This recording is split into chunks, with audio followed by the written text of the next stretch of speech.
Hello everyone and welcome back to the video lecture series for EC302 Digital Communications. We have been discussing about the topics of Module 6 and today we shall look at the statistical characteristics of multipath channels. We know the wireless channel is random in nature or it keeps changing with time. Wireless channels is very harsh when you compare the AWGN channel, which is most of the time considered for simulation and modeling. In real time, the wireless channel is very harsh when compared to the one used for modeling. And as we've already seen in the multipath propagation, there'll be multiple copies of the same signal being transmitted, and these signals take different paths and undergo different delays. Delays represented as tau, and the signals are received at the receiver at different phase angles and strength. Now these rays, once they reach the receiver, they may add up constructively or destructively at the receiver end and then give rise to fluctuations in the channel.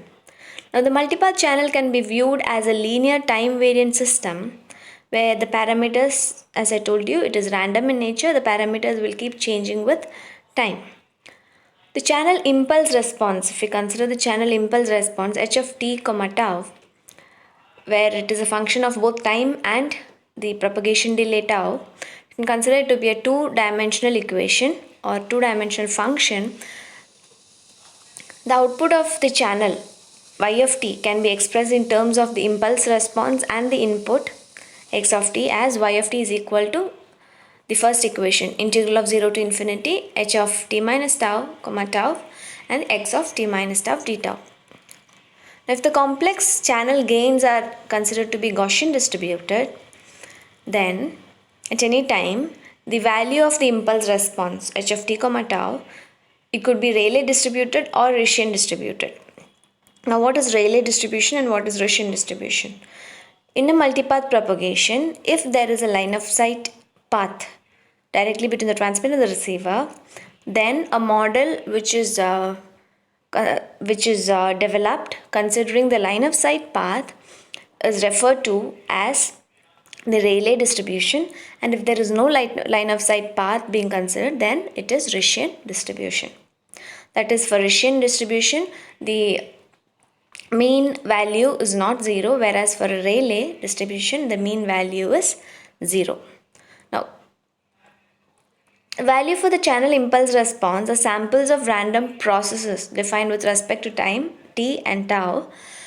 And if you look at the autocorrelation function considering different times and different propagation delays, t1, t2 and delays tau1 and tau2, we can represent the autocorrelation function as represented in equation number 2. Autocorrelation function is equal to expectation of h of t1 tau1 convolution h of t2 tau2. Now given the above equation, the channel model can be considered to fall within any of these three categories. One is a wide sense stationary channel model, next is uncorrelated scattering channel model, and wide sense stationary uncorrelated scattering channel model. That is WSS, US and WSS US models in short. Now let's look at the first model, wide sense stationary channel model or WSS model. In this model, the impulse response of the channel is considered to be wide sense stationary. That is, the channel impulse response is independent of time t.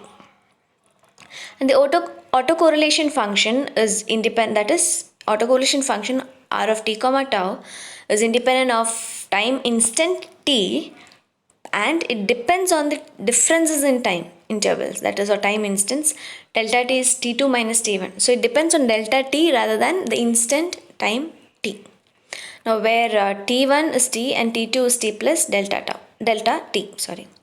Now if you consider the autocorrelation function of such a WSS channel model, then this is what the equation is: h of t comma tau1 and h of t plus delta t comma tau2, two different times t1 and t1 plus delta t, or t and t plus delta t. The second model is uncorrelated scattering or US channel model. Here this is another type of model we consider, and here the individual scattered components arrive at the receiver at different propagation delays. That is, they arrive at different propagation delays, and so they are considered to be uncorrelated in nature. Now, for such a channel model, the autocorrelation function is represented as given in equation 4. And the next model is Whiteson stationary uncorrelated scattering channel model, WSS-US. This model combines the above two models, WSS and US. And here the channel is considered to be Whiteson stationary, and the scattering components arriving at the receiver are said to be uncorrelated. Now, the autocorrelation function for such a channel model is as given in equation 5.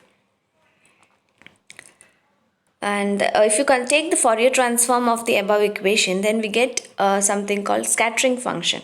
If you take you can see S of f comma tau is nothing but the scattering function.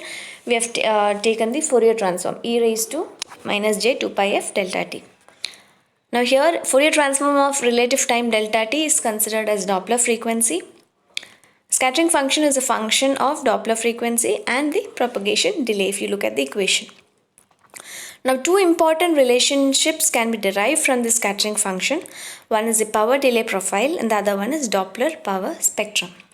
Power delay profile gives the signal intensity received over the multipath channel as a function of propagation delays. That is, power delay profile is a graphical representation of the signal intensity versus the propagation delay. So P of tau is equal to integral of minus infinity to plus infinity. You integrate the scattering function for the interval minus infinity to plus infinity or the entire range of delay, then you get power delay profile. Now what about Doppler power spectrum? This is obtained by integrating the scattering function over minus infinity to plus infinity with respect to the delay. Whereas if you consider the above equation, the integration is done with respect to frequency, and the Doppler power spectrum integration is done with respect to the propagation delay. Thank you for watching the video. The next topic will be covered in the next video.